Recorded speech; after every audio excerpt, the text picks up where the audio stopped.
La idea, de todas maneras, es enfocarnos en el dolor torácico, pero particularmente en lo que es el síndrome coronario agudo, considerando que, que mayoritariamente es lo que vamos a tener que tratar o desarrollar como casos en los exámenes de pregrado. Bien, detrás de esto no hay cómo desmarcarse de esta sentencia que el señor William Osler, considerado uno, si es que no es el padre de la medicina moderna, dice al respecto: la medicina es la ciencia de la incertidumbre y el arte de la probabilidad.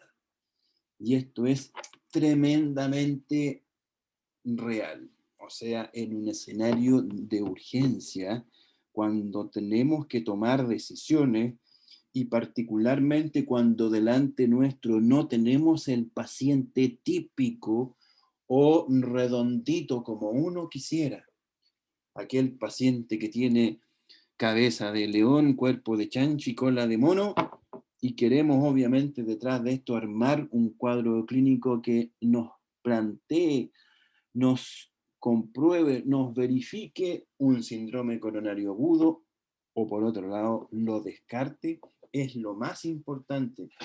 Y créanme cuando les digo que por más que uno estudie síndrome coronario agudo, no va a lograr esa seguridad, la percepción en el fondo de que están haciendo las cosas bien, porque es la práctica, estar ahí con el paciente, sentirlo, verlo, olerlo, percibir el aura, lo que obviamente les va a ayudar a, a pensar mejor, a tomar las decisiones correctas. Como siempre, vamos a partir con un par de casos clínicos para aclararles un poquitito el entorno de lo que vamos a hablar. Mujer de 50 años que es traída por el personal de SAMU desde su casa con motivo de consulta, dolor torácico, y de hecho, estando en el baño de su casa, esta señora se sincopió. Los signos vitales de ingreso son estos: 90-60 de presión, con una frecuencia cardíaca de 124, temperatura axilar 36,8, frecuencia respiratoria de 22 y saturando 90% con 0,21. El antecedente mórbido de esta paciente, que se trata de una mujer hipertensa crónica en tratamiento bien llevado y diabética, usuaria de hipoglicemiantes orales. Llegó a nuestro setting de urgencia, ¿cierto? En ese contexto fue categorizada como C2, la pasamos a un box e inmediatamente, y de hecho operativamente, nuestro equipo enfermeril, dolor torácico que llega, ya en el triage o un poquitito después de esto, le están haciendo el electrocardiograma y esto es lo que se ve. A ver, pregunta al azar. ¿Está por ahí presente la Fernanda Millán?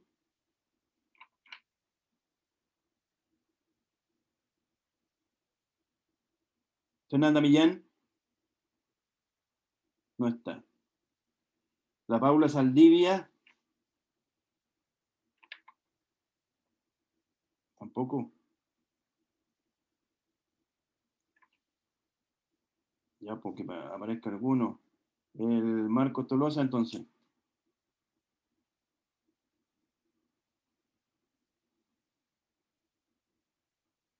¿Tampoco?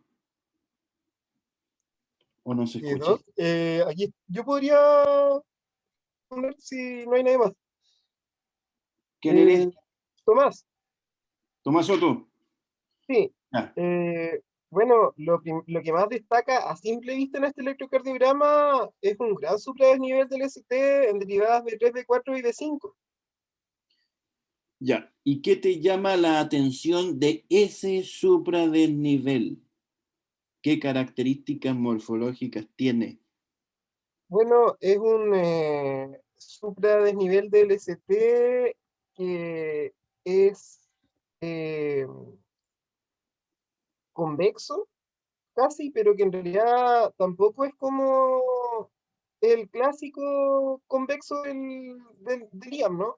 Como que podría Ya, ser inicial. ya, perfecto. Ya, ¿alguna otra apreciación?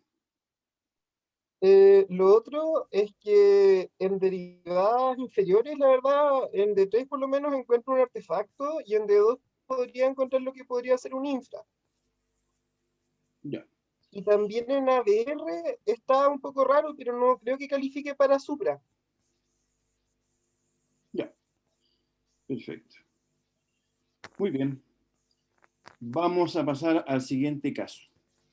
Un hombre de 68 años que acude por sus medios al servicio de urgencia. Motivo de consulta, dorsalgia intensa y su duración de 3 horas de evolución. Los signos vitales de ingreso son presión arterial de 180 con 112, una frecuencia cardíaca de 96 por minuto, temperatura axilar 37, frecuencia respiratoria 18 y saturando 94% con 0,21. Y resulta que este paciente tiene el antecedente de un tabaquismo importante y además es hipertenso en tratamiento no bien llevado.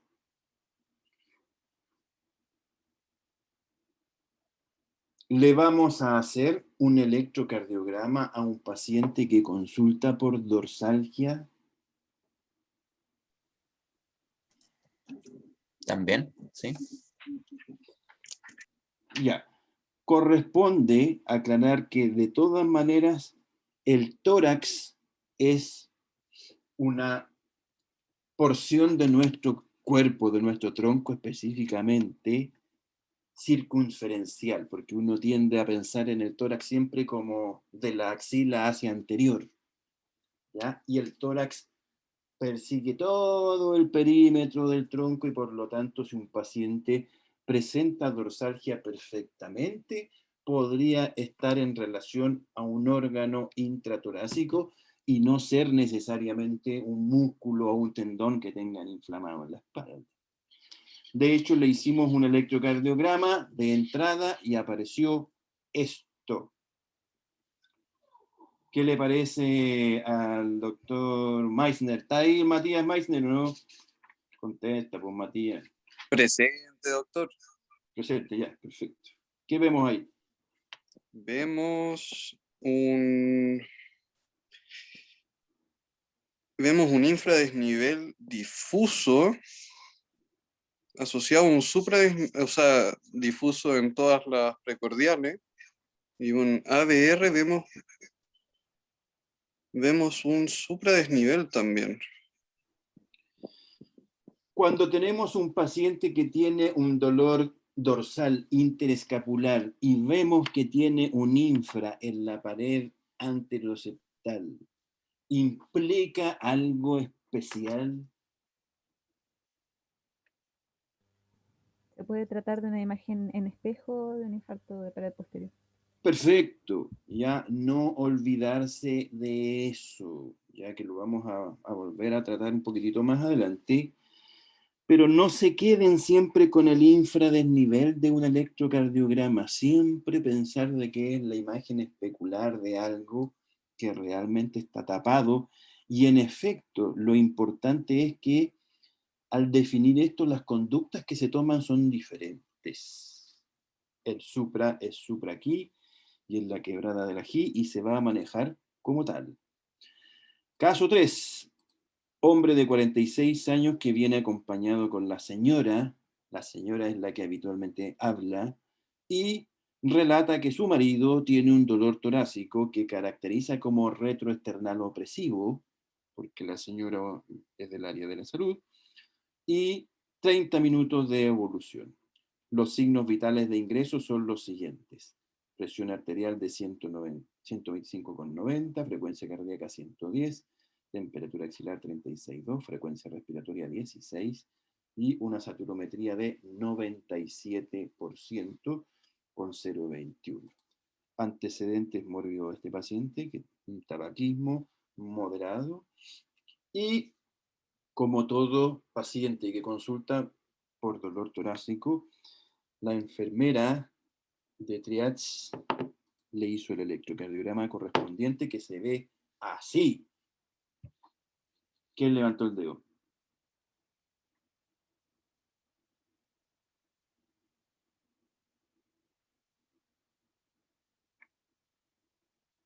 Ya, Michelle Reali, lúcete. Tiene supra en precordiales B1, B2, B3. T invertida en B4. Y en las otras derivadas no le veo signos de isquemia. ¿Reconoces este patrón electrocardiográfico, Michelle, en el contexto de un paciente con dolor torácico? Yo diría que tiene un síndrome coronario agudo con elevación del ST de pared anterior, septum pared anterior. Ya, es que ojo con eso. Vamos a hablar después claramente lo que significa un supra del nivel del ST.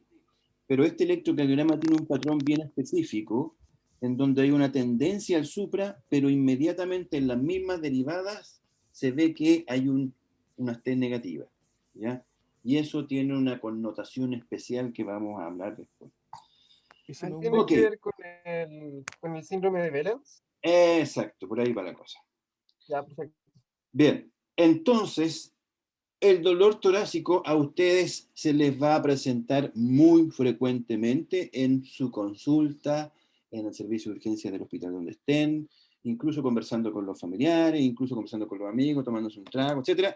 Van a hablar de dolor torácico, y no solamente como una consulta primaria, donde el paciente dice, yo vengo acá porque tengo dolor torácico, sino también puede ser acompañando otra sintomatología. Cuando estamos hablando de dolor torácico se nos abre un tremendo espectro, un abanico de posibilidades del diagnóstico que son dependientes del tejido donde se genera el dolor. En verde tenemos los tejidos que nos importan menos desde el punto de vista gravedad, en naranjo los que son un poquitito más complicados y en rojo obviamente son los tejidos que sí nos deberían preocupar. De todas maneras, cuando hablamos de dolor torácico, predominan las causas no cardíacas favorablemente. Sin embargo, las enfermedades cardíacas siguen siendo la principal causa de muerte y por ende uno tiende inmediatamente a pensar, te duele el pecho, esta cuestión es cardíaco, casi hasta demostrar lo contrario. De todas maneras, hay que entender que para efectos de tórax y excluyendo de la gravedad lo que significa piel, músculo, hueso, nos quedamos con estos tres grandes tejidos, cardíaco, pulmonar y digestivo, donde pueden generarse en efectos patologías agudas, algunas de ellas bastante complicadas y con evidente riesgo vital, de manera tal que nos presenta un desafío particularmente cuando se nos mezclan, cuando pudiese haber una combinación de causas en un paciente que, por ejemplo, tiene antecedentes cardíacos importantes, pero cuya historia anamnésica e incluso el examen físico habla de que la génesis del dolor es más bien de tipo pleuropulmonar.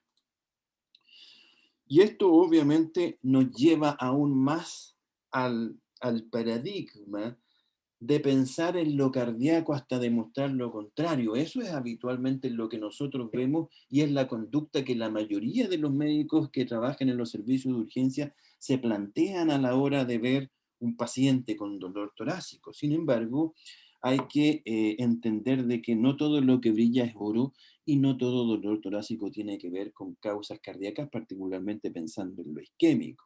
Hay causas no isquémicas y hay causas, en efecto, que son no cardíacas, gastroesofágicas, pleuropulmonares, y por lo tanto siempre vamos a tener un verdadero escenario, un desafío al médico de turno para definir a ese paciente. ¿Tenemos causas benignas detrás de este dolor torácico o definitivamente se trata de un elemento clínico que plantea una patología de riesgo alto y por lo tanto tengo que embarcarme en el estudio e ingreso de este paciente que estoy viendo en este escenario de agudo?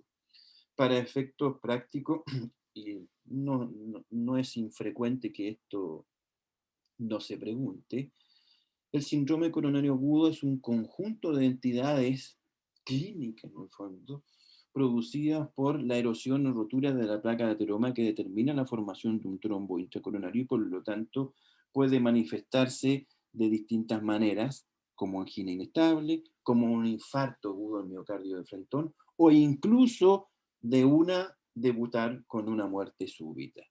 Para efectos prácticos, ustedes tienen que entender que la etiopatogenia del síndrome coronario agudo se debe a una alteración en el equilibrio que se da entre la oferta oxigenativa al miocardio a través de vasos coronarios que están permeables y limpiecitos como el de la foto, permitiendo un balance adecuado y lo que se traduce en enfermedad coronaria con vasos que pierden obviamente la capacidad de flujo adecuado hacia el miocardio, provocando un desbalance entre la oferta oxigenativa y la demanda que exige ese músculo miocardio.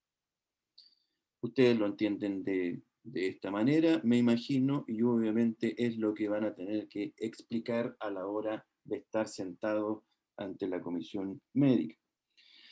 ¿Cuál es la realidad epidemiológica detrás del síndrome coronario agudo? Lamentablemente es una condición que va en aumento y no tan solo por el aumento en nuestra población del adulto mayor, por las mejores condiciones de salud y la mayor expectativa de vida, sino también que eso va de la mano de una mayor proporción de patologías crónicas, y dentro de estas obviamente no se desmarcan las patologías cardiovasculares.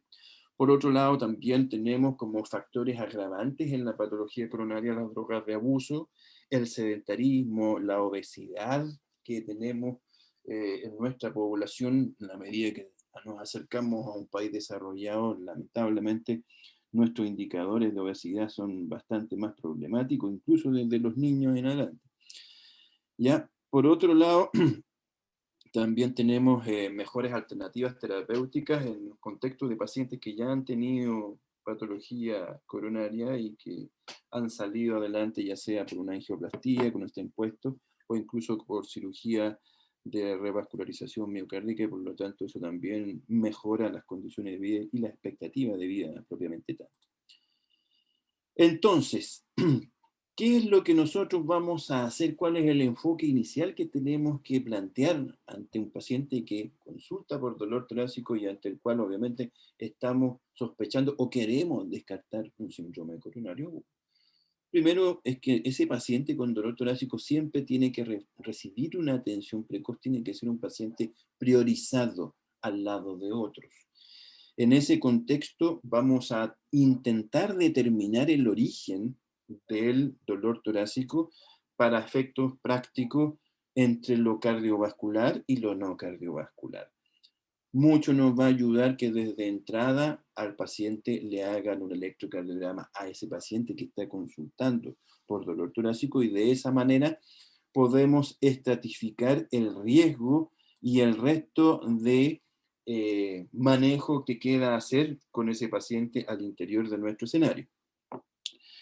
Con respecto a la presentación clínica, ¿ya? Todavía tenemos dentro de nuestro chip el concepto del dolor torácico típico. Cuando estamos hablando del típico, es aquel dolor retroesternal, opresivo, intenso, prolongado, asociado a síntomas neurovegetativos y con las irradiaciones clásicas que ustedes conocen. ¿Y qué es lo atípico? Todo lo demás. ¿Ya? Pero es válido esto, es válido decir, esto no es un dolor coronario o no es cardíaco porque el dolor es atípico. Y listo, váyase con una receta de meloxicam para la casa y listo, se resuelve el problema. La verdad es que no es así. Las irradiaciones ustedes las conocen, ¿ya? Y son las mismas que se estaban enseñando hace 50 años. Sin embargo, ojo con inclinarse demasiado al brazo izquierdo, porque como ustedes ven aquí en este diagrama, es tan relevante el hombro y brazo derecho como el izquierdo. Además, cuello, mandíbula, dorso y epigastrio. ¿Ya? Ojo con el epigastrio, que puede ser una irradiación o puede incluso ser la epigastralgia, el único síntoma por el cual un paciente acude a un servicio de urgencia y tiene, por ende, detrás en la génesis del dolor, un síndrome coronario agudo. ¿En quién es pensar mal? ¿Dónde se me atraviesa el síndrome coronario agudo en el paciente que tiene una epigastralgia? Primera cosa, el paciente que tiene obviamente factores de riesgo para tener eso. Distinto del gallo que se comió 10 empanadas de pino, ya más un par de vasos de chicha, y más encima el tipo sabía que tenía cálculo en la vesícula, llegó con la epigastralgia, y ustedes más o menos se enfocan por ese lado. Pero aquella señora que no tiene claridad al respecto, ni tampoco hubo algún factor alimentario que lo provocara, y particularmente cuando dice que le duele la boca del estómago, pero ustedes no encuentran el dolor al examen físico abdominal, hay que pensar al tiro en esa posibilidad de que se trate de un síndrome coronario agudo. Ojo, es súper importante que considerar la severidad del dolor no se condice con el riesgo de la enfermedad. Es más, tampoco la localización en sí. De ahí la desmitificación del brazo izquierdo y que me duele el brazo izquierdo y por lo tanto esa cuestión es cardíaca, que cómo no me hicieron el electrocardiograma y sigue y suma. Tener en cuenta que alrededor de un porcentaje que rodea el 10% de los pacientes que acuden a un servicio de urgencia no van a tener dolor reproducible a la palpación, tratándose de un dolor torácico de origen coronario. O sea, perdón, el hecho de que les duela a la palpación no descarta un síndrome coronario agudo en la génesis del dolor. Así que como síndrome coronario agudo. Así que, por favor, no hagan rule out de pacientes diciendo, no, si este paciente le duele la costilla porque le toqué y le dolió y por eso lo mandé para la casa.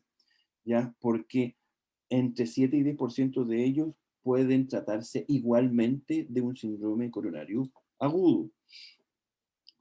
Y por otro lado, la ausencia del dolor torácico tampoco lo excluye. De hecho, existen los equivalentes anginosos que ustedes deberían conocer, también es preguntable esto en el examen, y que pueden plantear detrás un síndrome coronario agudo, incluso como único síntoma, disnea, síntoma neurovegetativo, presíncope o síncope, ¿ya? Por lo tanto, pacientes que se sincopean o se presincopean tienen que tener un electrocardiograma en la mano siempre. Pacientes que tienen disnea con características no muy claras desde el punto de vista pleuropulmonar, electrocardiograma siempre. Y de hecho, así como el dolor torácico reproducible, en síndrome coronario agudo también la ausencia del dolor torácico puede estar presente hasta en 1/3 de los pacientes, de acuerdo a una literatura presentada en el 2000, 20% en el 2001, siendo más relacionable a pacientes que tienen insuficiencia cardíaca, a los secuelados de accidentes vasculares, a los pacientes mayores de 75 años, los diabéticos, las mujeres, y como esta es una literatura gringa, los no blancos. ¿Ya? Ojo con eso. Pueden ser pacientes que, teniendo un síndrome coronario agudo, no se van a presentar con dolor torácico en ese porcentaje. nos va a ayudar de todas maneras, y aquí hay que ser muy, muy claro al respecto. Gástense un par de minutos más en hacer una muy buena anamnesis detrás de un dolor torácico, ya que si ustedes lo hacen de manera correcta y no induciendo las respuestas, ¿ya? Ojo con eso. Oiga, ¿a usted le duele el pecho como si fuera opresivo? Y obviamente el otro cae a decir, sí. Ah, ya, le duele como opresivo. Eso es dibujar la respuesta, ya es inducirla. Ustedes tienen que sacar esa información de manera espontánea. Si lo hacen de la mejor manera, técnicamente hablando, pudiesen en efecto llegar o descartar el diagnóstico de un síndrome coronario agudo sin necesitar muchas más cosas. De hecho, para quienes con los que hemos conversado acerca de la probabilidad del diagnóstico y el valor de las cosas, medibles en el likelihood ratio, ustedes se fijan aquí el valor que tiene, por ejemplo, la irradiación del dolor hacia el hombro derecho o hacia ambos brazos. Ambos brazos tienen un LR positivo de 7,1, que si lo comparan con el brazo izquierdo es de 2,3. O sea, ojo, el brazo izquierdo eventualmente puede ser bastante más frecuente, bastante más sensible, pero menos específico. Preocúpense cuando llegue un paciente pálido con cara de dolor y que le diga me duelen los dos brazos o los dos hombros, porque ahí ya tienen el diagnóstico prácticamente en el bolsillo. Con respecto a los LR negativos, ¿ya? Si bien es cierto, un electrocardiograma normal no excluye el síndrome coronario agudo, lo aleja, sí. Tiene un LR de 0,2, el dolor torácico de características pleuríticas también, el dolor de tipo posicional también, que se reproduce la palpación también, no asociado al ejercicio y de localización inframamaria. Ya en ese contexto, obviamente, nosotros sumamos, restamos, dentro de la línea de la probabilidad del diagnóstico pretest. Algún ejercicio hicimos al respecto con algunos de ustedes. Pero obviamente cuando estamos entre el umbral del diagnóstico y el terapéutico, vamos a estudiar a ese paciente y particularmente lo que nosotros tenemos que hacer es estratificar su riesgo detrás de ese dolor torácico. ¿Qué herramientas tenemos para efectos, además, digamos, de la anamnesis detallada y un buen examen físico? Considerar los antecedentes mórbidos, el electrocardiograma, nos ayudamos con guías clínicas, score de riesgo, y obviamente detrás de esto también la experiencia que uno se va haciendo con el paso de los años después de ver dolor torácico tras dolor torácico y suma y sigue. ¿Para efecto de qué? Considerar al paciente de bajo riesgo y mandarlo para la casa, no tan solo a que vaya a ver tele, sino que se puede estudiar de manera ambulatoria, incluso le podemos dar una orden para que se haga un test de esfuerzo o una ecocardio. Pero el paciente que tiene un riesgo alto, incluso moderado, a ese paciente lo vamos a ingresar y lo vamos a estudiar estando hospitalizado. Ya para efectos operativos, el paciente estable lo vamos a ver en un box, ¿cierto? El inestable lo vamos a ver en el reanimador y el potencialmente inestable es ese paciente que nos debe inquietar. Ese es el paciente al cual tenemos que hincarle el diente. Es ese paciente que puede entrar caminando y, de hecho, si no somos lo suficientemente sagaces en determinar las banderas rojas que pueda haber detrás de ese dolor torácico, lo podemos incluso mandar para la casa a morir. Y ha pasado cosas como esas. ¿Cuándo vamos a considerar al paciente con ciertos elementos de alarma que nos digan, chuta, este paciente, además de dolor torácico, tiene elementos clínicos de inestabilidad y por lo tanto lo voy a pasar al reanimador y tengo que hacer intervenciones precoces? El paciente que está con saturometría límite o menos, que está hipotenso por presión arterial sistólica o PAM, y particularmente el paciente bradicárdico, que en el contexto de dolor torácico, prende las alarmas al tiro. Mala combinación bradicardia y dolor torácico. Lo vamos a pasar al reanimador, ¿cierto? Lo vamos a posicionar en la camilla de manera correcta, el oxígeno, la vía venosa, monitor, el electrocardiograma, el hemoglúculo, laboratorio, todo lo que ustedes saben. y definir desde la entrada si va a ser necesario o no el uso de droga vasoactiva o el uso de marcapasos. Bien, con respecto al electrocardiograma, para efectos operativos en un paciente con dolor torácico, independiente de si se trata de típico o atípico, o viene con otros elementos clínicos que plantean equivalentes anginosos, el electrocardiograma rápido, tan pronto como sea posible. Y el electrocardiograma tiene que ser de dosis derivadas, no menos. De hecho, si a un enfermero les pasa uno que aparece en la línea plana en una derivada, pídanle hacerlo de nuevo. Que esté estandarizado 10 milímetros, 25 milivolts. De repente nos encontramos con enfermeros que son más nuevos y que eventualmente pudiesen caer en ese bendito juego de el electrocardiógrafo que se autorregula para que los complejos caigan dentro del trazado y por lo tanto minimiza el tamaño de los intervalos de los QRS y los intervalos en el fondo de tal manera que se nos pueden ir alteraciones del tipo supra o infra del ST. Ya a lo menos que electrocardiográficamente le entren dos derivadas o sea, dos complejos por derivada, idealmente 3, que esté bien rotulado, y de hecho la gracia del electrocardiograma es que es repetible y por lo tanto cuando tenemos un paciente con dolor torácico es buena técnica dejar los electrodos puestos. El electrocardiograma es una muy, muy buena herramienta para definir al paciente. ¿Se trata o no de un dolor torácico provocado por una arteria enferma, por una arteria tapada o semitapada? Tiene una especificidad de un 97%.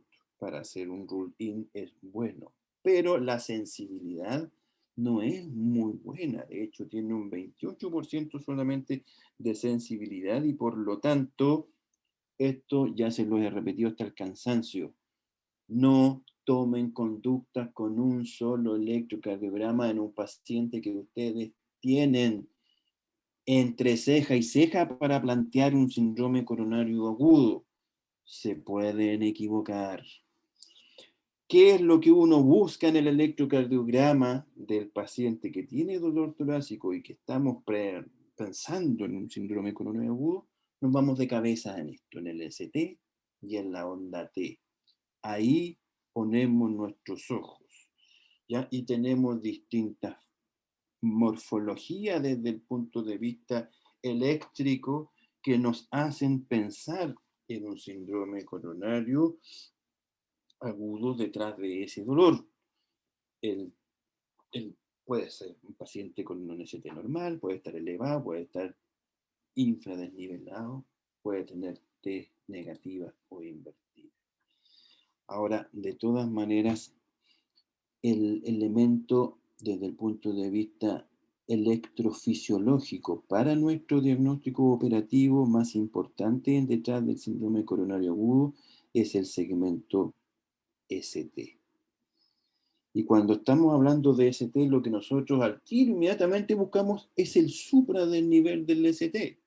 Y cuando estamos hablando de supra, ¿a qué se refiere? ¿A qué corresponde?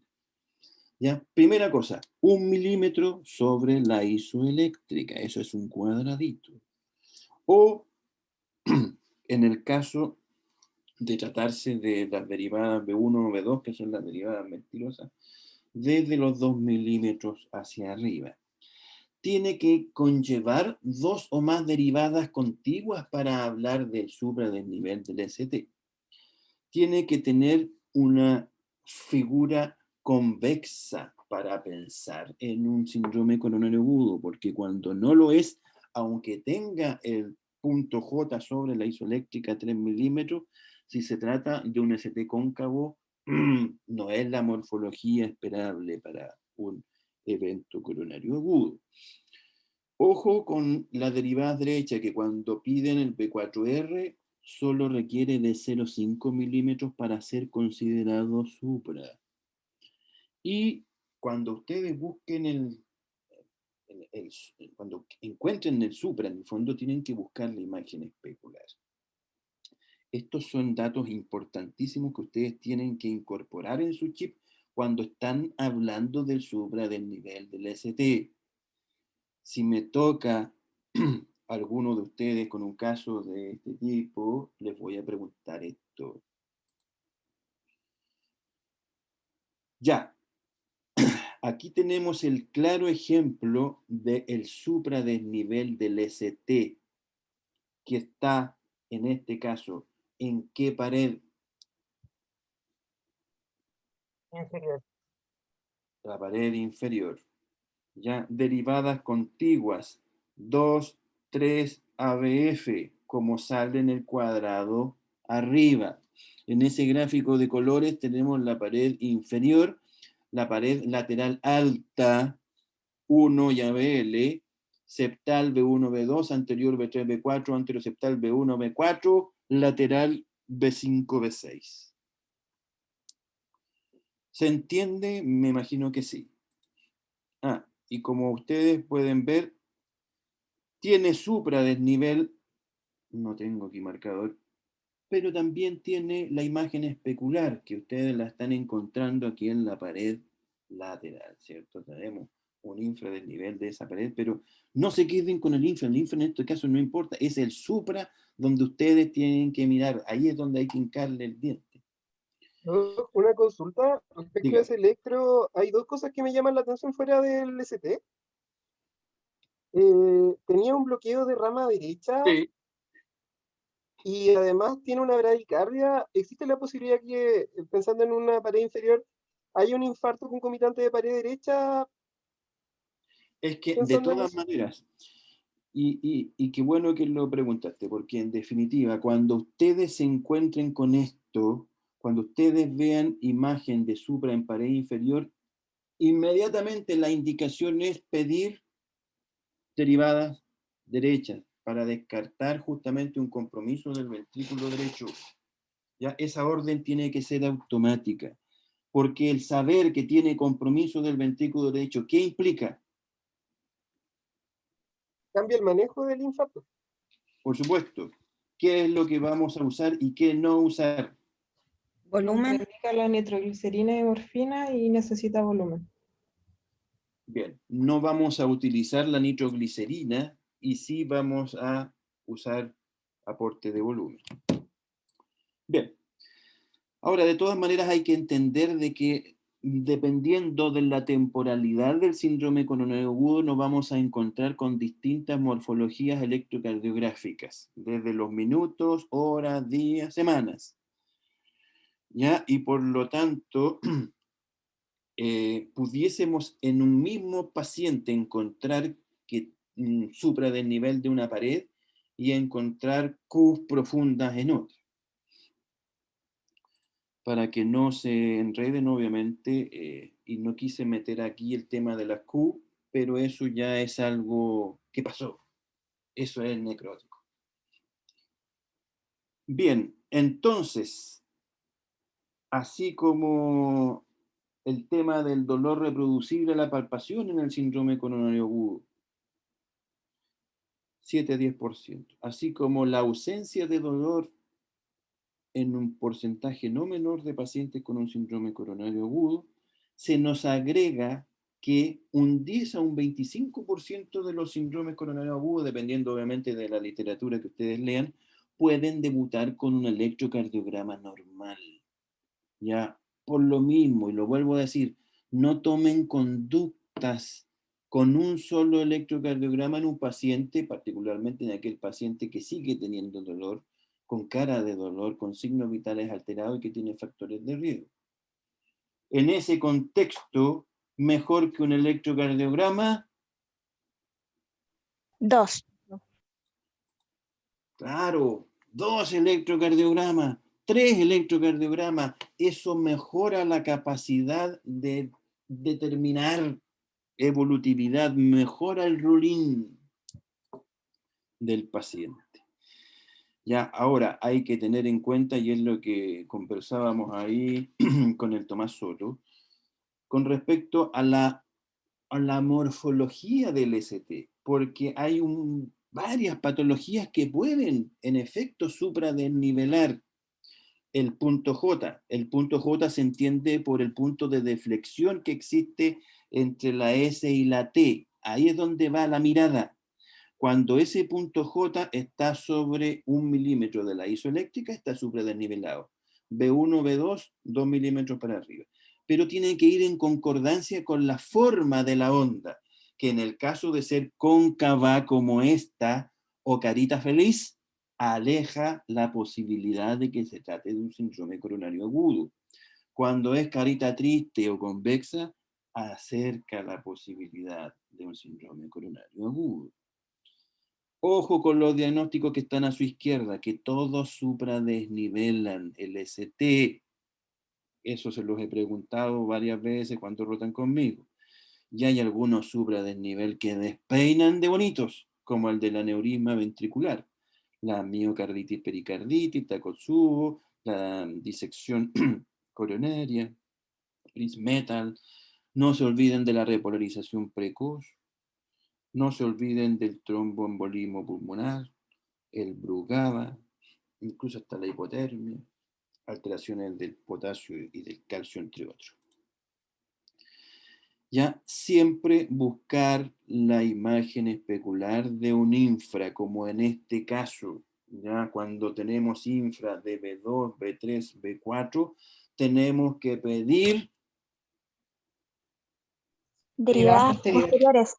B7, B8, B9, porque pudiese tratarse de una descendente posterior y tener un manejo como supra del nivel del ST. Ahora, ojo, no los quiero enredar, sin embargo, no todo lo que brilla es oro y no todo lo que significa oclusión arterial va de la mano de un supra del nivel del ST.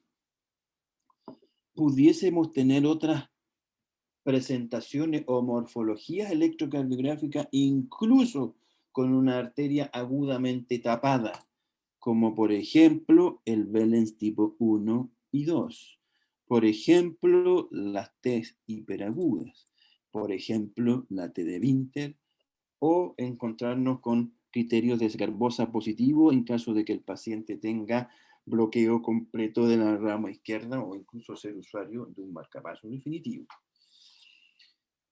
Aquí tenemos claramente lo que es el síndrome de Behlens tipo 1, que es el que yo le mostraba en el tercer caso, en aquel hombre que llegó acompañado de la señora con dolor torácico de 30 minutos y cuya morfología era de una tendencia al supra, pero en la misma derivada tenía T negativa. ¿Ya? Esa T que se llama isobifásica es lo que se ve en el síndrome de Behlens y en derivadas anteriores eso es una oclusión aguda de una descendente anterior proximal.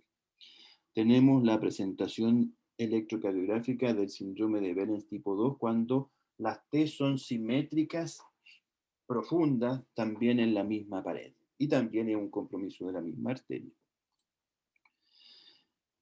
Ese es el ejemplo. Arriba tenemos un Behlens tipo 1 y abajo tenemos un Behlens tipo 2. Ninguna duda al respecto. Bonitos los electrocardiogramas. No me los copien. Ondas T hiperagudas. Tenemos ahí la presentación. Miren cómo está incluso a nivel del B3, B2, B3, B4. Bastante pronunciadas esas T. Ya no todo lo que brilla es oro, insisto. De hecho, las T hiperagudas tampoco son específicas de un síndrome coronario agudo. Hay diagnósticos diferenciales. También ustedes se han preocupado ¿de qué se van a preocupar cuando tienen T hiperaguda? Con las T picudas que le llaman. Hipercalemia. De la hipercalemia, sí. Pero raro que un paciente con una hipercalemia se queje de dolor de pecho y llegue transpirando. No van a pensar en el potasio ahí, por favor.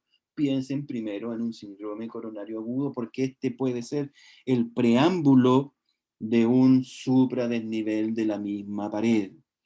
Me ha tocado ver individuos extraordinariamente sintomáticos, 20 minutos de dolor que llegan a un servicio de urgencia gritando, le hacemos electrocardiograma y aparece esto.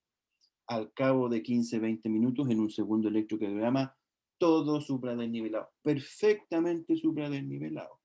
Así que en el contexto de una TEA hiperaguda en un paciente con dolor torácico típico o atípico con factores de riesgo, tienen que empezar a tomar medidas desde ya pensando en el síndrome coronario agudo. Las T de Winter habla de una pequeña infradesnivelación antes de tener T hiperaguda. Ya son T precedidas en el fondo de un pequeño infradesnivel. Bastante poco frecuente, pero se condicen con la misma arteria cuando está presente en esa pared. Los criterios de Garbosa tienen que internalizarlos también, porque no se trata ahora, es que trombolicé a este paciente porque tenía dolor torácico y apareció un bloqueo de rama izquierda cuya temporalidad no la teníamos clara. A lo mejor es nuevo, no lo sé. Ya eso quedó en el pasado. ¿Ya? Si bien es cierto, la Comisión Europea de Cardiólogos todavía lo sigue considerando como parte del manejo de un síndrome coronario agudo el tema de un bloqueo de rama izquierda nuevo. La americana, la AJA, lo sacó. Y sí le dio bastante respaldo a la aplicación de los criterios de Garbosa, que son el concordante supra en un QRS positivo, concordante infra en un paciente con un QRS negativo, y en el discordante, que tiene menos puntaje, cuando es sí sobre los 5 milímetros. ¿Ya? Ahí están los ejemplos. El primero, el A, segundo B, y el del discordante es el que está al medio. Bien, con respecto a los biomarcadores, tengo que andar rápido porque me arranqué del turno y tengo que volver. Esta es la cronología del estudio hematológico detrás del dolor torácico, desde la década de los 60, que se internalizó bastante mal el ejercicio del electrocardiograma, después como primer biomarcador se instaló ahí una transaminasa, después por la década del 70 empezó a aparecer la CK total y la LDH, consideradas también como biomarcador en un síndrome coronario agudo. A fines de esa década se internalizó la mioglobina, después apareció la fracción MB de la CK, un poquito más específica, y desde la década del 90 entró la troponina. Y para no mejorar las cosas, entró la troponina ultrasensible en el 2010. ¿Ya? La troponina hoy por hoy viene siendo el gold estándar como biomarcador para efecto de decir qué paciente se infartó y qué no.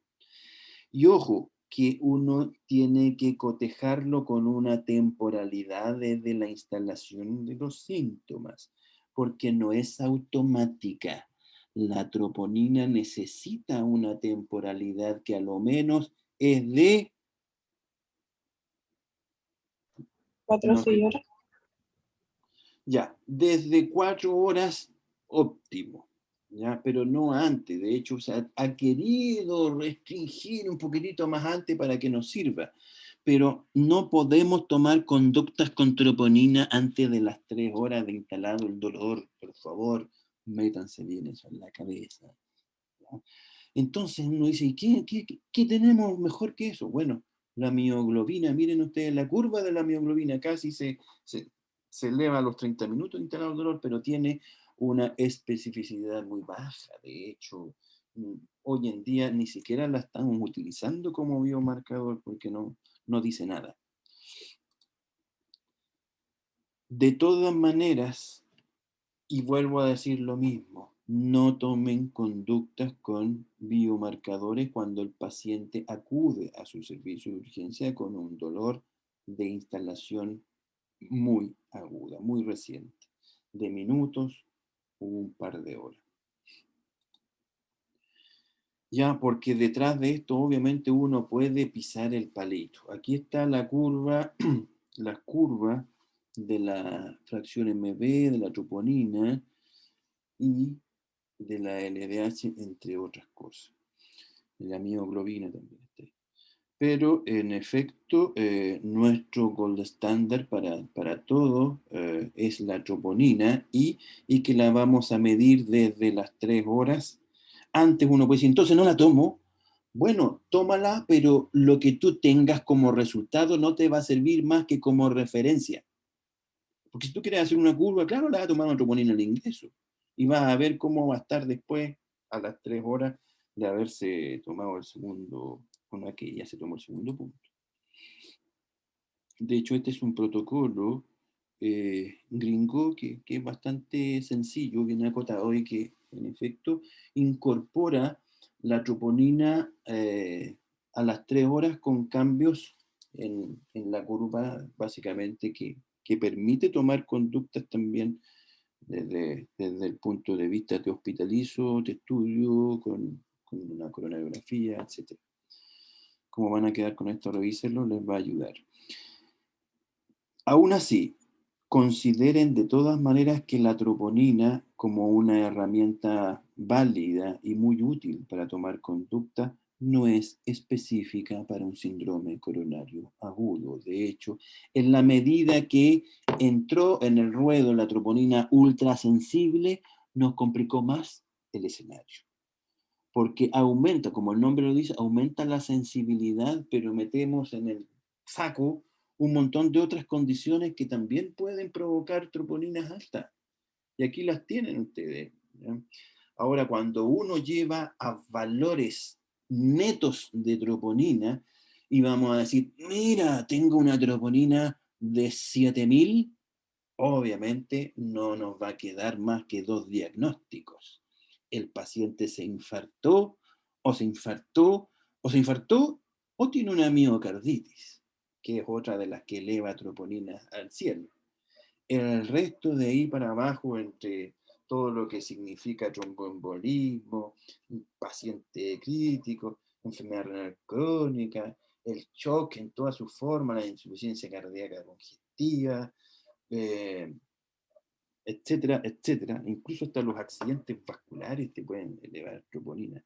Entonces, ojo con la toma de conducta solamente basado en troponinas porque pudiesen pisar el palito. De hecho, es uno de los problemas existenciales para nosotros considerar la troponina ultrasensible en el margen del síndrome coronario agudo porque nos hemos encontrado cada vez más con falsos positivos. Y cuando uno ve obviamente la cantidad de patologías que están detrás de esto, dan ganas de ordenar un poquito más el cuento y decir, bueno, entonces, ¿en qué valor me quedo para pensar en que el paciente se está infartando o no? Porque si tengo otras condiciones como las que ustedes tienen ahí enlistadas en el lado izquierdo, chuta, cualquier cosa puede dar ahora una troponinitis, ¿ya? Para todo efecto, y en esto también voy a rebobinar un poco la historia, actúen como con el electrocardiograma. Mejor que una troponina 2 o 3, ¿ya? Particularmente cuando el paciente ya tiene un predictor de riesgo alto y hay que dejarlo guardado igual, ¿ya? A ese paciente lo vamos a estudiar y le vamos a hacer una curva. Si tenemos una condición que no es coronaria, no es esperable que se nos vaya al cielo la troponina. ¿Vamos a manejar el dolor? Sí, de todas maneras tenemos alternativas, los opiáceos son siempre una buena alternativa para el control.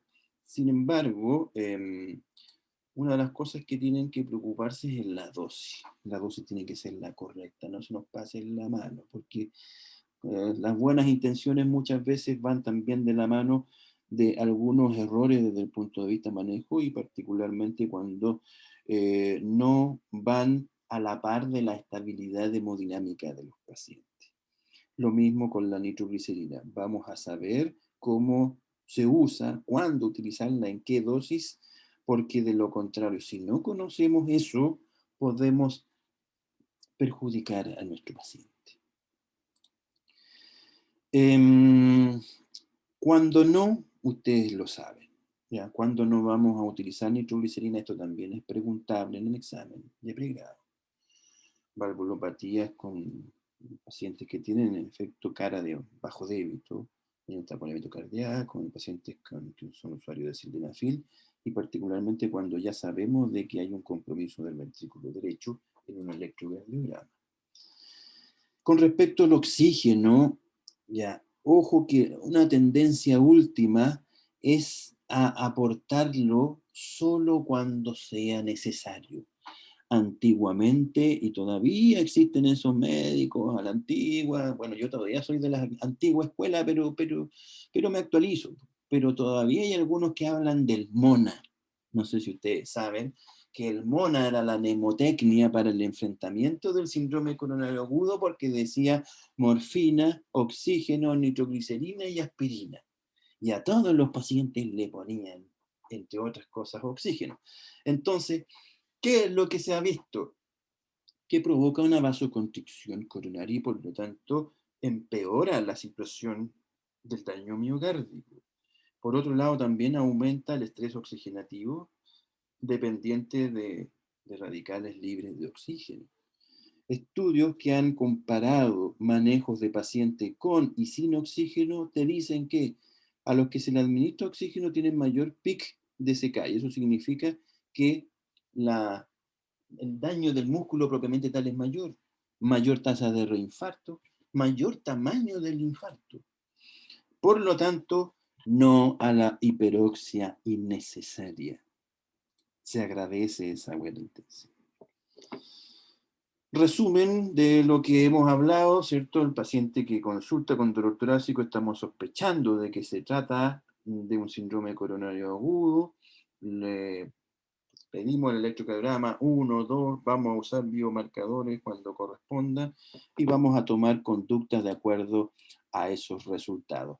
Sin embargo, existen algunas reglas predictivas para clasificar a nuestros pacientes de alto o bajo riesgo y yo les recomiendo que se familiaricen con particularmente en escenarios de urgencia, ya que es el Heart Score, ¿ya? En donde tenemos 5 categorías medibles, pero que incluye la troponina. Por lo tanto, para hacer un correcto Heart Score tienen que tener troponina, aunque sea por un ISTAT, es válido igual. ¿Ya? Y si tenemos un puntaje final que va entre 0 y 3 puntos, ese paciente tiene un 2.5% de un evento adverso crítico desde el punto de vista cardíaco o cardiovascular dentro de las siguientes 6 semanas, y en ese porcentaje me quedo para mandarlo para la casa y que se estudie ahí. Podemos darle, como les digo, las órdenes para efectos de que vaya al cardiólogo, que se tome los exámenes de chequeo general, si quiere se toma un test de esfuerzo, si quiere se hace una ecocardio, y la advertencia siempre que despachen a un paciente desde la urgencia con dolor torácico ya controlado, con electrocardiogramas que no muestran alteraciones, con 1 o 2 puntos enzimáticos que están tranquilos, eduquen a su paciente y díganle cuándo consultar, cuáles son los elementos clínicos que sí son más orientadores de un origen coronario. Es súper importante, los pacientes lo agradecen harto cuando uno se toma un par de minutos en enseñarles qué es lo que tienen que considerar. Bien, entonces, conclusiones, lo típico es atípico hoy en día. No se esperen de que todos los pacientes que lleguen con un cuadro coronario van a venir con ese dolor retroesternal opresivo que todos quieren tener, porque si no lo tiene, no significa que el paciente no esté sufriendo un síndrome coronario agudo. Básense en una buena anamnesis, mejor que en un electrocardiograma 2, 3, mucho mejor.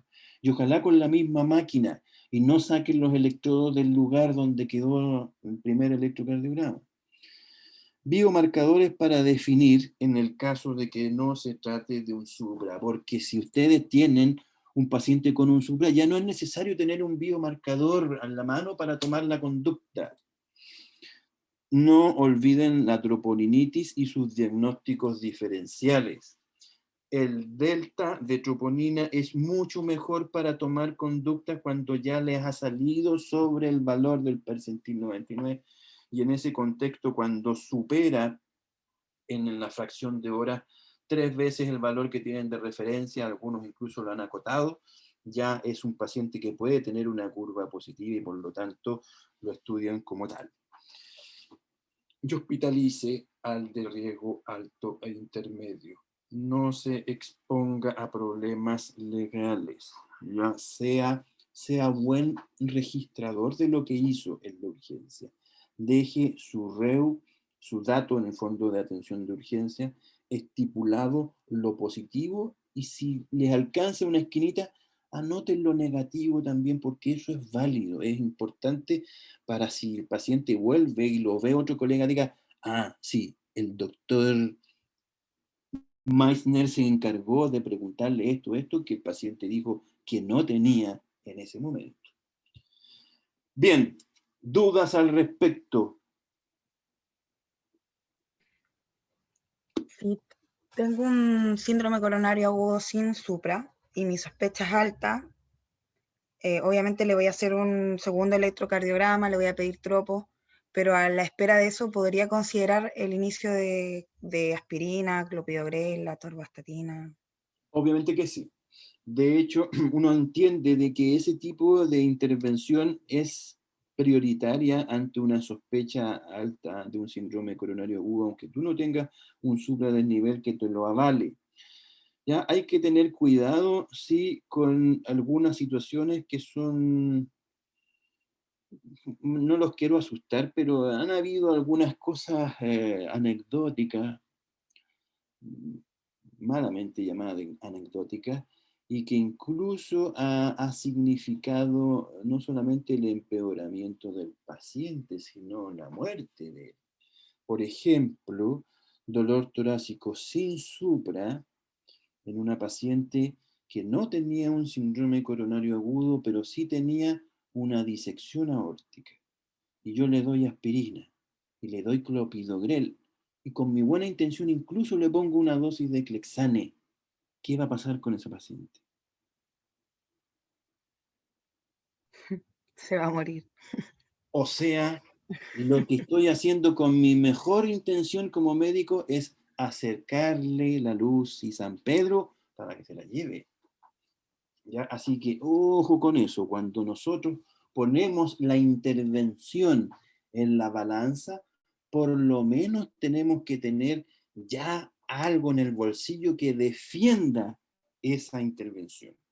¿Ya? Y por lo tanto, si yo tengo un cuadro característico, si yo tengo elementos de alarma por historia o por factores de riesgo inherentes a su condición de morbilidad crónica, yo puedo hacer cosas en pro del beneficio de ese paciente.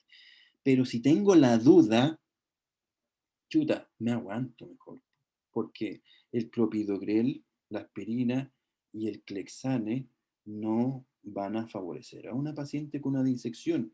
Esa paciente va a terminar con un taponamiento cardíaco y es lo que ha pasado. Bien. No, una duda rápida.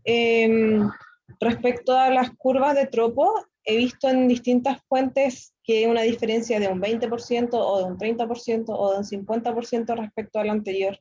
En general, ¿por qué diferencia nos guiamos para considerar que es una curva positiva? Mira, todos los centros van a tener distintas escalas desde el punto de vista percepción del riesgo o la incertidumbre, tu umbral de incertidumbre al diagnóstico. Y mira, aquí, por ejemplo, la que les mostré, no sé si era esa. Va, esa. Ya, ustedes se fijan de que en el paciente que tiene una tremenda troponina, un alto valor que está en la franja más a la derecha, lo van a estudiar abajo, ¿cierto? Dice estrategia invasiva. Pero aquel paciente que no tiene un valor alto, lo repiten a las 3 horas.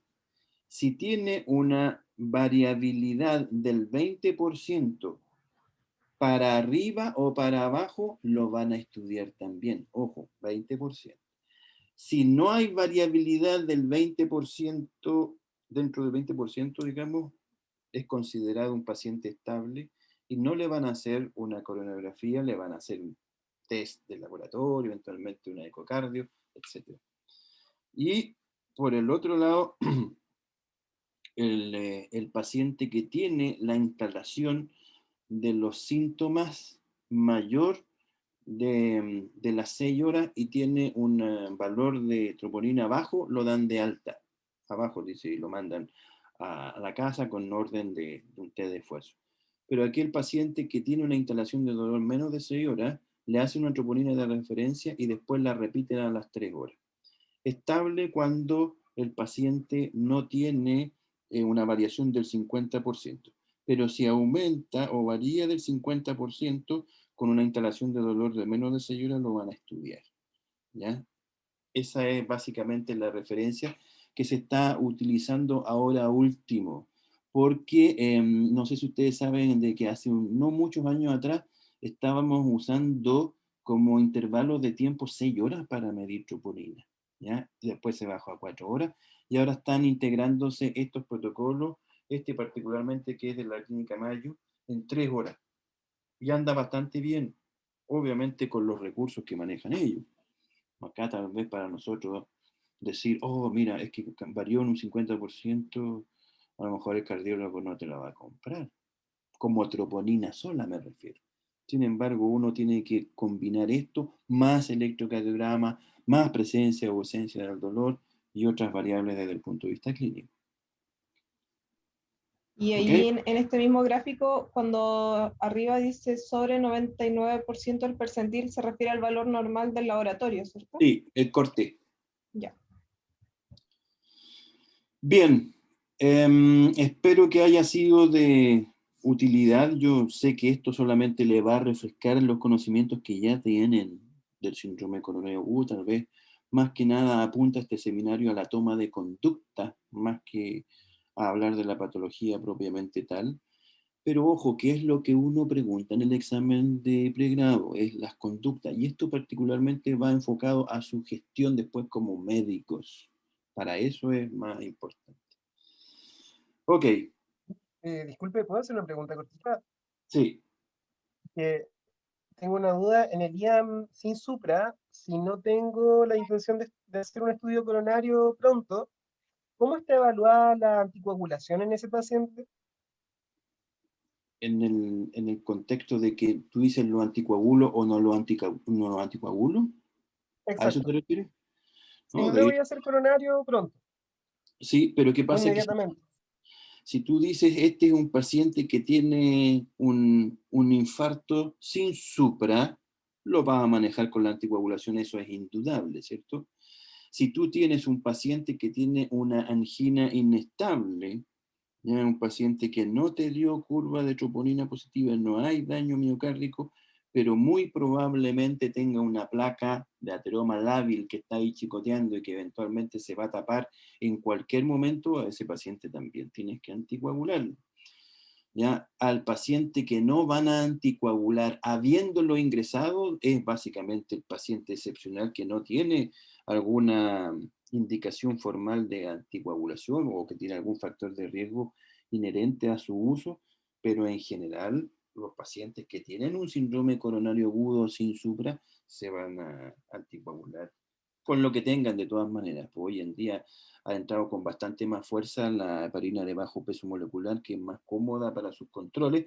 Sin embargo, ustedes tienen que saber y recordar de que esa indicación necesita un riñón bueno, sí. Ah, ya, gracias, doctor. Ya, si no hay más preguntas, les deseo toda la suerte del Yo tengo mundo. la última, Doc. A ver. Dolor torácico con un hombre, no sé, de 40 y tantos años y que refiere que consumió coca. Sí. Ahí en ese contexto, ¿hay alguna, y efectivamente tiene un síndrome coronario agudo, ¿hay alguna conducta o algún manejo que haya que hacer diferente?